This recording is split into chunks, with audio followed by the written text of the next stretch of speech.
여러분 안녕하세요. 성경 속에 있는 진리를 탐구해보는 기독교 강요 시간입니다. 교회는 너무 많은 힘을 가지면 안 된다는 것이 저의 생각입니다.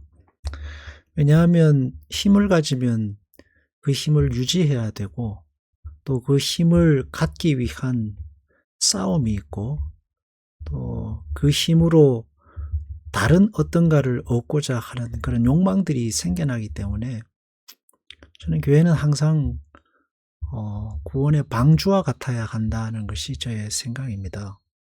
구원의 방주는 그 노아가 방주를 짓는 동안에는 아무짝에도 쓸모가 사실은 없었습니다. 사람들은 그걸 짓는 것을 향해서 미쳤다고 하고 조롱하고 야유를 보냈죠. 결국 그 구원의 방주가 쓸모 있어지는 때는 하나님께서 이 땅을 심판하시고 비를 내리실 그때 그 구원의 방주가 방주로서 역할을 감당하게 됩니다. 교회가 그 구원의 방주로서의 역할 외에 다른 것으로서 세상에 힘을 가지면 교회는 타락할 수밖에 없다. 대표적인 것이 이제 시온주의입니다. 소위 말하는 다윗의 나라를 회복하자라는 거죠. 정치, 경제, 문화 모든 면에 있어서 뭐랄까요? 소위 말하는 하나님이 다스리시는 나라를 만들자 하는데 명분은 좋지만 과연 인간에게 그것을 감당할 만한 지혜와 힘이 있는가라고 생각하면 불가능한 것이죠.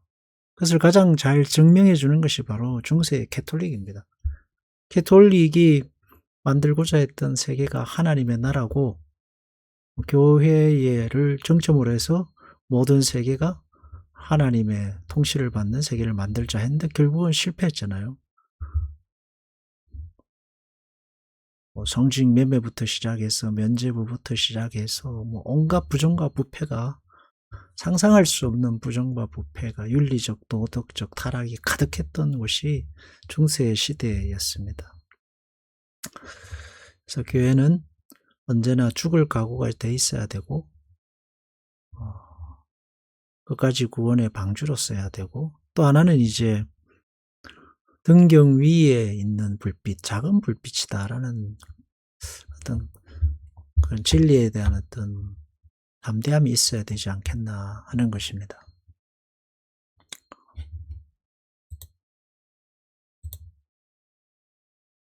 너희는 이것이 여호와의 전이라 여호와의 전이라 여호와의 전이라 거짓말을 믿지 말라. 예레미야가 한 말씀인데 여호와의 전이 되지 않는 이유는 거기에 하나님이 없었고 말씀에 대한 순종이 없었고 하나님을 하나님으로 모시는 어떤 신앙의 모양들이 없었기 때문입니다. 하나님의 이름을 부르지 않아서가 아니죠. 하나님의 이름도 부르고 제사도 드리고 찬양도 하고 다 했습니다. 근데 뭐가 없었을까요? 하나님을 오직 유일한 하나님으로 인정하는 그 고백과 삶의 일치가 없었던 겁니다. 예배당인데 예배당 안에 우상이 있고 하나님을 섬기는 그 성전 안에 하나님이 하라고 하지 말라고 한 인간의 타락, 죄악 혹은 하나님의 심판에 대한 메시지 이런 것들이 전혀 없이 그저 인간의 부귀 영화와 성공만을 추구하는 어떤 장소가 되어버렸으니까 그것은 여호와의 전이라고 할 수 없죠. 칼빈이 바라볼 때 당시의 캐톨릭도 그랬다는 것입니다. 그리고 이러한 인간의 탐욕과 욕망이 결국은 무너뜨린 게 뭐냐 하면은 예수 그리스도 십자가 구원의 진리를 무너뜨렸다는 것이 가장 큰 문제였습니다. 칼빈이 바라보는 캐톨릭의 가장 큰 근본 문제는 인간의 전통과 제도 그리고 인간의 행위와 공로가 하나님의 말씀과 예수 그리스도 십자가 구원의 진리의 자리를 대신 차지하고 있었다는 것이 문제죠. 결국은 인간이 교회라는 탈을 쓰고 하나님의 자리를 대신 차지하고 있는 것이 칼빈이 살았던 시대의 캐톨릭의 가장 큰 문제였습니다. 그래서 칼빈은 종교개혁의 길로 들어섰다라고 볼 수 있습니다. 교회의 뿌리, 교회의 정의에 대한 문제에 있어서도 이제 결국은 그런 어떤 교회가 추구하는 목표와 그 교회의 뿌리와 연관이 있는 거죠. 사제 전승 사제 계승설이라든지 아니면 미사 제사설이라든지 성모 승천설이라든지 성모 신성화라든지 성인들에 대한 추앙, 유물에 대한 능력, 면죄부, 교황 무엇을 같은 것을 만들어낸 이유는 모두 다 따지고 보면은 교회의 권력을 강화하기 위한 것들이었습니다. 교회의 권력을 강화하기. 교회의 권력을 강화해서 그 권력으로 세상을 지배하고자 했던 욕망들이 만들어낸 괴물들이죠.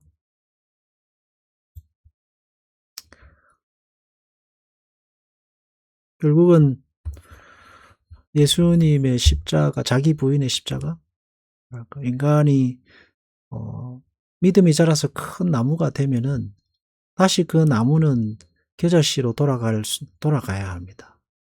겨자씨로 돌아가고 다시 자라서 나무가 되고 다시 또 겨자씨로 돌아가고 가는 과정이 있어야 되는데 그런 과정에 두려우니까 인간 중심의 교회론과 구원론을 만들어내고 또 그것을 지키려고 하고 하다 보니까 굉장히 이제 미신과 어떤 인간 중심의 행위에 의거한 전통들이 많이 생겨났다. 교황 무술도 마찬가지고요. 그리고 사제가 있는 곳에 교회가 있고 사제가 있어야만 교회가 계승된다는 내용도 그렇고요. 성찬도 보면 실제로 그 성찬에 나누는 떡과 잔이 인간의 실제 살과 피가 된다고 하는 것도 그 교황 무엇을과 그리고 사제들이 있는 곳이 교회라는 것과 일맥상통하는 겁니다. 왜냐하면 성찬을 베풀 수 있는 사람은 사제들밖에 없으니까요. 네. 그리고 행위 구원도 마찬가지. 성찬을 예수님의 살과 피를 먹고 그 살과 피를 몸에 가진 사람이 행위를 하지 않는다. 말이 안 되는 거거든요. 그 행위를 통해서 그들이 얻고자 했던 것은 물론 이제 사람은 거룩해야 되고 바르게 살아야 되고 빛과 소금으로 살아야 된다 하는 부분도 있지만 그 행위의 이면에 담겨져 있는 그들의 욕망, 인간의 욕망은 교회에 대한 굳건한 권력의 유지입니다. 네, 교회에 대한 굳건한 권력의 유지고 교회에 대한 권력의 유지는 결국은 사제들의 권력의 유지와도 일맥상통하기 때문에 그걸 버릴 수 없었던 거죠.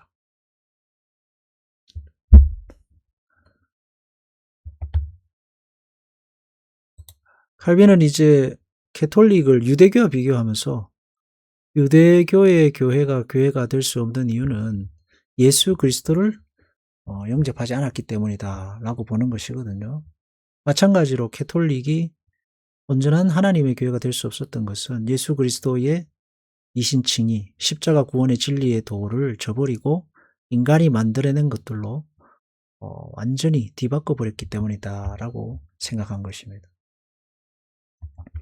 율법이 시내산에서 전해지고 복음은 예루살렘에서 나오고 근데 복음이 예루살렘에서 예수 그리스도 안에서 나오는 것이 아니라 복음이 율법에서 나왔다라고 같이 섞어버리니까 문제가 생긴 거죠. 이스마엘과 이삭을 섞어버리고 믿음과 행위를 섞어버리고 교회와 하나님의 나라를 섞어버리고 하나님의 나라와 이 세상의 나라를 섞어버리고 유일한 길 예수 그리스도 믿음에 의한 유일한 구원의 길을 인간의 행위와 섞어버리고 하는 게 혼합주의의 한 모양이다라고 할 수 있습니다. 캐톨릭의 힘이 커질수록 성경의 교리를 무시하게 되죠. 인간의 전통을 복음의 진리 위에 두는 경향이 강해지고 온갖 미신과 전통이 이제 진리의 불꽃을 꺼지게 만든 시대가 캐톨릭의 시대였습니다. 독재 권력도 마찬가지입니다.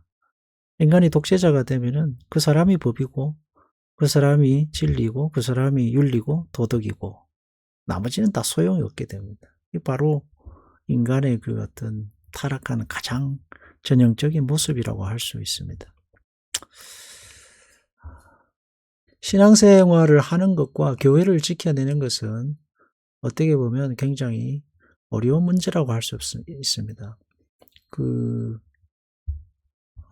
특히 여기 보면 이제 칼빈이 바라보는 당시 캐톨릭의 문제는 교리를 무시하고 인간의 계승관계만을 중시했다라고 이제 보는데, 이 이유가 뭐냐 하면, 예수님 복음에 의한 이신칭의에 대한 구원, 혹은 하나님의 전적인 은혜에 대한 구원, 이런 건 다 상관없다는 거예요. 제일 중요한 건 뭐냐?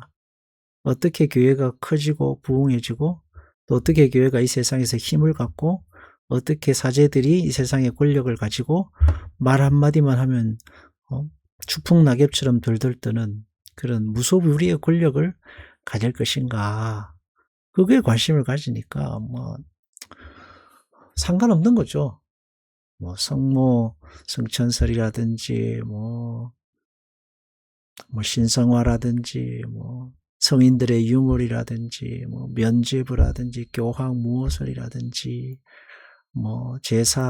미사 제사설이라든지 아무것도 상관이 없게 됩니다. 어떤 것들 갖다가 붙여도 교회가 힘을 가질 수만 있다면 상관이 없다. 그러면 이제 타락하는 겁니다. 정치도 마찬가지고, 우리를 잘 살게만 해준다면 아무런 사람이라도 상관없다. 그건 타락이죠. 그것은 우상을 섬기는 인간의 마음과 똑같습니다. 정치 지도자를 뽑을 때도 나라를 부강하게 해준다면 비윤리적인 사람도 상관없고, 과거에 어떤 죄를 지어도 아무 상관이 없다. 굉장히 무서운 생각들입니다. 교회는 이제 그 반대편에 서 있어야 됩니다. 교회는 언제나 언제나 예수 그리스도 십자가 구원의 진리, 복음의 십자가의 유일성, 오직 예수 그리스도에게만 구원의 진리가 있다는 이 온 세상이 외면하는 진리를 붙들고 이 세상에 서 있는 것이 교회입니다. 그리고 그것이 불꽃이고 그것이 소금입니다. 사실 사람들의 신앙생활을 하면서 구원에 얼마나 관심이 있는지는 글쎄요, 잘 장담하기 어렵겠죠. 구원에 관심이 없다라기보다는 오직 구원에만 관심이 있는 건 아니겠죠. 이 땅에서의 성공과 자기 자신의 문제 해결이 가장 시급할 것입니다. 그리고 사실 예수님도 그런 문제에 대한 해결을 약속하셨습니다. 그렇지만 교회 지도자는 진리에 대한 문제에 대해서 항상 깨어 있어야 한다는 겁니다. 캐톨릭이 힘을 잡고 있었던 시대에 온 천하가 캐톨릭 발 아래에 있었습니다. 포기할 이유가 없죠. 줄어드는 권력을 하나라도 끌고 모으기 위해 수단과 방법을 동원했던 시대입니다. 성직매매라는 모든 것이요. 그래서 인간의 권력에 대한 탐욕이 정점에 이르면은 그것은 곧 우상숭배와 직결됩니다. 그렇다면 교회는 어떻게 교회다움을 유지할 수 있느냐라고 질문해 보면 끊임없는 자기개혁과 교회의 죽음으로만이 교회는 교회로 살아남을 수 있다라는 진리에 도달하게 됩니다. 가지고 있는 보물단지가 많으면 짐이 무거워집니다. 짐이 무거워지면 버릴 수가 없어요. 거기에다가 이 영원토록 유지하려고 하는 야망이 덕지덕지 붙기 시작하면 이제 그게 우상숭배가 됩니다. 자기 자신을 버리고 교회조차도 버릴 수 있을 때 그리고 예수 그리스도 십자가 구원의 진리를 붙들 수 있을 때 그때 교회는 교회로 날마다 거듭날 것이다 하는 것입니다. 사람들은 몸이 머리를 유지한다고 생각합니다. 교회가 있어야지 예수님도 있는 거 아니냐라는 이야기를 하는데 소위 말하는 교인들이 있어야 교회가 있는 거 아니냐라는 말을 하는데 엄격하게 말하면 그건 잘못된 것입니다. 머리 대신 그리스도께서 몸을 만드시고 몸을 움직이시고 몸의 생명을 부여하십니다. 이 세상에는 교회가 없었죠. 하나님이 교회를 만드셨고 예수 그리스도께서 오시자 진정한 교회가 생겨나기 시작했습니다. 사람들이 모여서 예수님을 만든 게 아니라 예수님이 오셔서 교회라는 공동체 몸을 만드셨다는 사실입니다. 마치 이 시대는 몸이 머리에 양분을 공급하고 몸이 머리를 지키는 듯한 착각을 하는 시대. 카톨릭이 그래서 타락했습니다. 그래서 우리는 신앙생활을 하면서 몸이 머리를 유지하는 게 아니라 머리 대신 예수 그리스도께서 몸의 주인이시고 머리 대신 그리스도께서 교회를 이끄신다는 그런 절대 주권에 대한 생각들을 다시 해볼 필요가 있습니다. 그리고 나무가 불이 타면 다시 겨자씨 하늘로 돌아갈 믿음이 필요한 시대입니다. 그것이 이제 십자가 부활의 진리 아니겠는가 하는 것입니다. 기도하겠습니다. 하나님 아버지, 교회의 타락은 교회뿐만 아니라 성도들의 신앙의 문제와도 연관이 있겠죠. 늘 우리 자신을 하나님 예수 그리스도 십자가 구원의 진리에다가 굳게 붙들어 매고 살아야 하겠습니다.